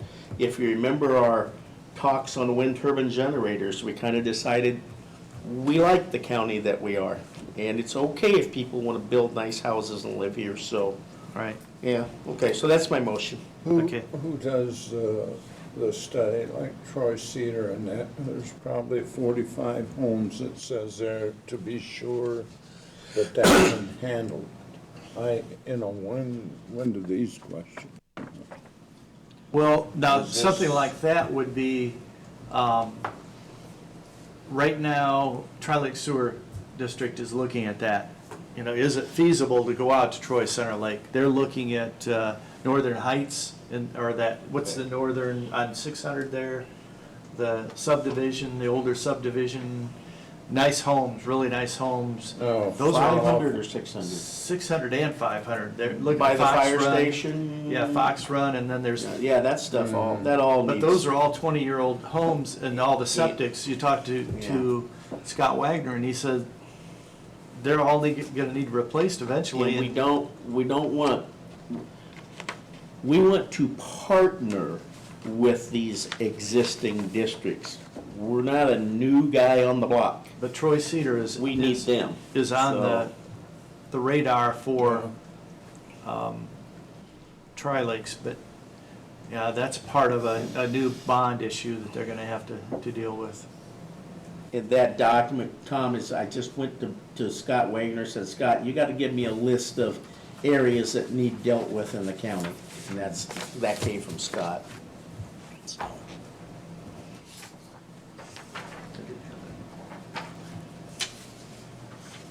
So what was the motion? The motion is to table this until our next meeting. Second that, you Okay. have the people. Okay, we Yeah, got I a would like to motion have Lana and Ted here. and a take second. questions. Any further discussions? All those in favor, raise your right hand. Opposed, the same. And I took the Safeway. When he asked me if it was 16 or 17, I took the Safeway and said 16, but I'm not so sure it isn't 17, to be honest with you. We're halfway through this year already. I know it. It may be 17. I thought But I'd I take just the feel more Safeway. comfortable because of the fact that, you know, we had to give, what, $460,000 to the county last year from CEDA funds. We started out with $217,000 in there. And we normally have a lot more than that. The other thing, I'm sorry. Well, I don't know if they have to do a public survey. Is that required with IDIM? Or a survey of the owners or the renters or something? I can tell you, an income survey is gonna be necessary to apply for grants. Income. Yeah, income will be. You're talking about survey, do they want it or not? Yeah, I think that's I think that should be right in the beginning. know if they do. I guess they can tell them. Yeah. so.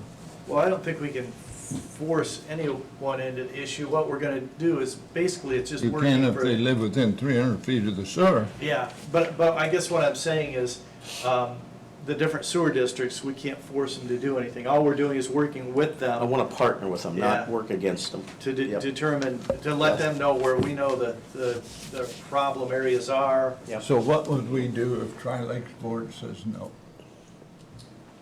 They just don't have it. We wouldn't have it, is Yeah. that? Well, I think it would just have to And be. like a city, there's three, you got Blue River, Wilson Lake got 75 homes. I don't know. But Tom, I think that's where the sewer board works with those people to get grants. I mean, they work together to do that. Well, it Well, depends one of the- upon the whole system. One of the hurdles Yeah. I wanted to get past before I even brought this to the board was, like, one of the first ones there is Cherubusco. So I went to Frank Kessler and asked him, because if the thought was, no, we don't want to do this, well then, I'm not going to beat my head against the wall. But he was very excited about it.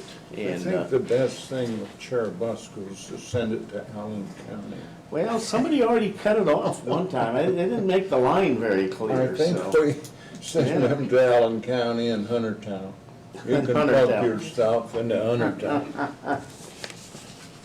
Okay, let's vote it. Mr. Chairman, the only other thing I had is here again, bringing up old stuff, but doggone it, we can't let it lay around forever. We discussed a year or so ago going to time management system, and I'd like to bring it back up. I think I gave everybody a copy of this from The Right Stuff. That's a company. The Right Stuff is a company. They're currently used in Kosciuszko County. They're very happy with the system. I think it's time for us to get away from marking times down on a record card to doing a real live time management system. I'm not sure I like time management as a word. Kind of time control might be better, but the cost to us in the first year to put the system into effect would be $66,200, and it will cost us $27,600 a year after that to maintain the program. I personally would like to see us use CUME cap money for this project, though that's up to the council how they do it. But I do believe that it's a good program. I think I've given you some good information here. This all came from Pam, who did all the legwork for us, so, and has spoken with K County. Well, actually, we made a trip to K County a couple years ago to look at it, so. Pam, what you want to? Just a couple of notes on there too. On the initial spreadsheet on the very front page, it does say under licensing and support, that includes up to 250 users at $21,000 fee.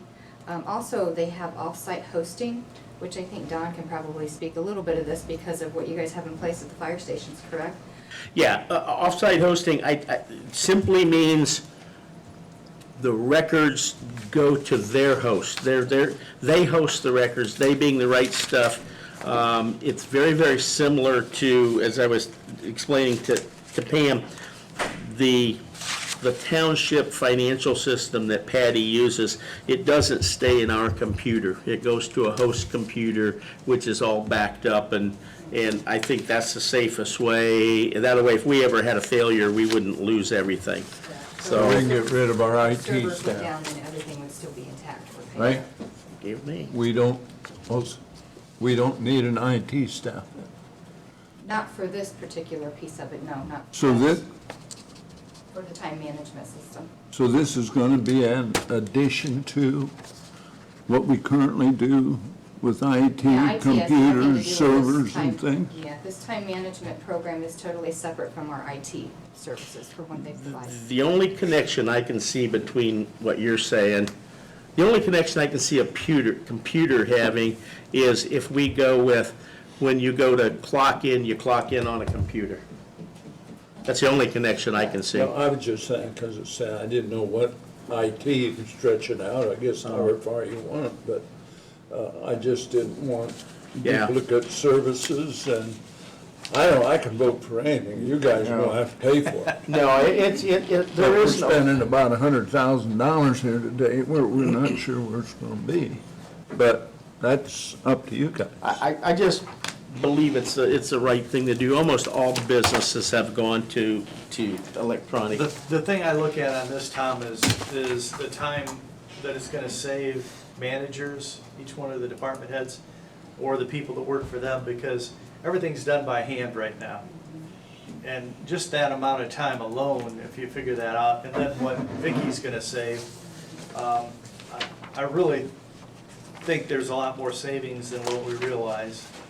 And Vicki went with us on our trip to Warsaw, and she was impressed with it. And that Warsaw, Hay County has the same payroll system that we do, the LAO, and this is compatible with LAO, and it prints out the requirements right online. You have the service record right there that State Board of Accounts approves that. Mhm. So that's my spiel. I would You gotta sell the console. request the permission to go to the council and try to explain that to them. I would want Pam there, and maybe, I don't think we can get anybody from Right Stuff here. They don't just bop out and do these kind of things, so I guess I'm looking for a favorable pass to the council. Okay, we got a motion? Well, second. Motion and second. Any further discussion? Now, this is for a favorable pass to the council for funding for, okay, all those in favor, raise your right hand. Opposed, the same. Thank you. Now, I'm not making fun of the council. Please trust me, I'm not making fun of the council, but this is going to be totally new for them. Totally, I don't understand what you're wanting to do, so can you guys go to work on a packet that kind of gives them an idea of what we're trying to do here? Yeah, we can, and I can actually have both the gentleman, Jesse from Right Stuff, said that he would be available via phone, and we could phone him Okay. at that point for All any right. questions. Yep. I mean, part of the reason it struggled, I struggled too, because I had to kind of learn what it was really all about, but I think it's time now to move on it. Thank you. And that is all I have, sir. Okay, most of mine have been taken care of. John Myers, internet service, Dan's gonna take care of. Debbie Beers, that contract with Pitney Bowes, we're stuck until 16, the end of 16 on that. I really think, Jana works with Pitney Bowes on that also. Has that been an issue with you on funding, the funding going into the projects or to the accounts? The account, well, yeah, Deb has talked to me about it, and when we meant to be put into our, Right. they've put it into the wrong one. My office actually went a couple days without, because they didn't apply it to the correct. How often do you fund that account? Probably, every time it gets down to $1,000, we send in a check and overnight How it. many times would that be in a year? Approximately. I would say 5 or 6. since we know about what we're going to put in, could we do that like once a year? We actually talked about changing that. I mean, it's already budgeted, so why don't we just send the whole Oh, thing yeah. up front, and that was Make sure it gets the right spot though. Yeah. But it was Yes, not we- working. As soon as we get down lower this time, we're just sending the rest of it in. Part of the issue is there's nobody else that does that. 'Cause, I mean, Pitney Bowes is There's it. no competition, that's the killer. Was the other one Pinnacle? I mean, was that the one Pinnacle is the before? third party that we use for Pitney Bowes. I imagine Pinnacle's the money holder. Think? Yeah, Pitney Bowes probably pays him some kind of cut to take our money and handle it. That way Pitney Bowes just doesn't have to do that. I don't want that kind of job. That's what I'm saying. I don't think that's a bad job. I'll handle your money for 5% or whatever. Yep. So, it's not a bad job. I really like your idea though. It's just, Yeah. yeah. Yeah, thanks. We did talk about that. Good. I do, since I'm now shipping a lot, I joined stamps.com. It's amazing how much postage you can save.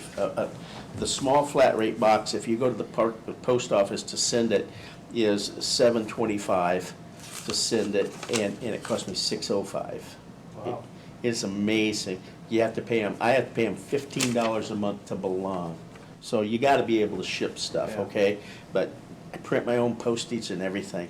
I love it. Way too much for you guys. I have to tell you a funny story though. You know, we did the third grade tours the other day. Yes. And Cindy Doolittle was gonna show my group the big old Pitney Bowes machine, and she sticks the stuff in there and turned it on, and it jammed that quick. She says, "Oh, I'm sorry, it's jammed." I'm sitting back there going, "Oh no." First of all, they have no idea what jam is, you know, but she got it out. Put it back in. Well, it is impressive when it works. Yeah. So, Okay, one other thing I've got is I asked Mark Sturdivant to come up with if he saw anything within the next 1 to 3 years coming up that was gonna be major for us. And this is the only thing he came up with, but it's major. It's $150,000, $149,975 for the chiller unit for the basement of the jail. the jail. Yeah. Yeah. So that's something that we're gonna have to be prepared for, but at least we know, and we can let council know that that is. I say we raise the commissary fees. Oh my. I don't even know how Oh, it that was works nice, with it was nice commissary. having the, I don't either. It's just the sheriff comes in and says, I wanna buy this or that, and I can give you some money from the commissary, and okay, whatever that means. Yeah. Yes, thank you. I do have Yeah. some things. Some requests for, to use county facilities from the Columbia City Elks Lodge for Flag Day service, Saturday, June 11th, from noon to 1 p.m. on the north side of the courthouse lawn, from Chris Redmond. So moved. They always do. A motion, got a second? Oh, yeah. Any Second, further yeah, I'm sorry. discussion? All those in favor, raise your right hand, Okay. opposed the same. That's not by chance a flag burning ceremony, is it? They haven't passed. They have in the past. I don't I think think they, the Legion in Busco does, but gosh, we have at home several flags that we need burned, Oh. you know? So I you can need to get do it in a regular Yeah. official official. thing, and Mhm. so I'd be glad to. The next request is from the Columbia City Main Street Association for their summer concert series coming up, June 18th, July 16th, August 20th, and September the 17th from 4 to 11 p.m. They're going to have concerts on the square utilizing the gazebo, and that's from Leanne Manier. Did the same thing last year. Yeah, I saw that. You've probably had this for a while. I was a little disappointed to see it in the paper before I saw the request. Only because I don't really have concerns, but I just hope the place doesn't get torn up and that there's no more sidewalk chalk and. Well, if there is, we have to Yeah, that was. Well, that's true, that's going why we did that, That's why so. we put this in place. Yeah, Yep, okay. For them signing it. Well, we'll give her a whirl. I'll make a motion, we approve the Main Got a Street. motion, Second. got a second, any further discussion? Those in favor, raise your right hand. Opposed, the same, thank you. While you're finishing that up, just as FYI to you gentlemen, a request to amend the salary ordinance, we're going to propose to the county council at the next meeting for an adjustment in pay for an interim foreman down at the highway, all the way back to effective 4/24/16 until they potentially fill that foreman position in the near future, just to give a little increase in pay. We're looking at the hiring rate of a foreman status. So this individual will be going from current wage 37 2015 to 41,749 just for an interim period until that position is filled. We haven't paid that. We haven't Money's- paid anything out yet. And if the person that gets this doesn't get the foreman's job, he drops back down to the, That would be the case if that's the case, yeah. They would go to the regular pay. Yep, yep. So that's just an FYI for you guys. We had to do a salary ordinance.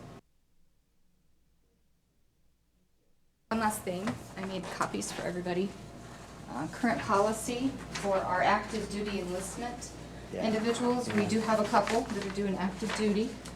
And, I'm going for you too, Janet. And, we have a policy currently in place now under 4.1 employee benefits that states all regular full-time employees are required to use any earned paid time, including vacation, comps, or sick before any unpaid days will be given. Okay, so basically we're saying you have to use all of your paid time first before any unpaid will be given. In this situation, under the Uniform Services Act, an individual who's going to be called to duty should be able to have the choice, per that act, to be able to use either vacation, sick, personal leave, while performing military active duty. So we just basically need to include the highlighted items that you see there. We need to add sick, which wasn't included previously. And we also need to make sure this supersedes any other benefit policy in the handbook, because under the Uniform Services Act, when somebody's on duty, that supersedes everything. so if they accept it, and they take it, when they come back off of active duty, come back to work, they have no benefits. They got Have to to start accrue from it square then. one. During active duty, these individuals are allowed to still maintain their seniority status Yep. and accrue sick. Yep. Correct. Yep, Mhm. yep. So what happens is he will be taken off of our medical plan though, our benefits plan, because they have a 90-day period in there. If you're not actively working for 90 days, then they're gonna take you off our plan. However, when they come back, that's considered a qualifying event the first day they come back, so they have 30 days to get back on our medical plan. So he will be without our medical coverage during a time. He's gonna be going until, I think they said February. Well, I know, but the February, service March. covers you. Yeah, You he's don't have to worry covered about that. as of duty, yes. So you're just adding sick. Adding sick simply to Okay. the plan for these individuals who are serving our country during I'd duty. make a motion to approve. Got a motion? Got a second? Any further discussion? All those in favor, raise your right hand. Opposed, the same. Thank you, gentlemen, that's all. This goes in our book then? Yes. Oh, yeah, in your book.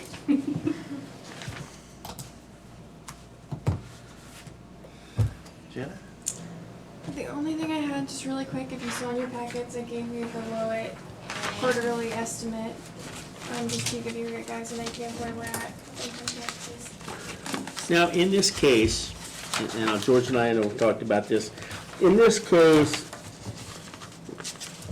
Lowit is this big umbrella. That includes seeded, Cadget, public safety, anything else?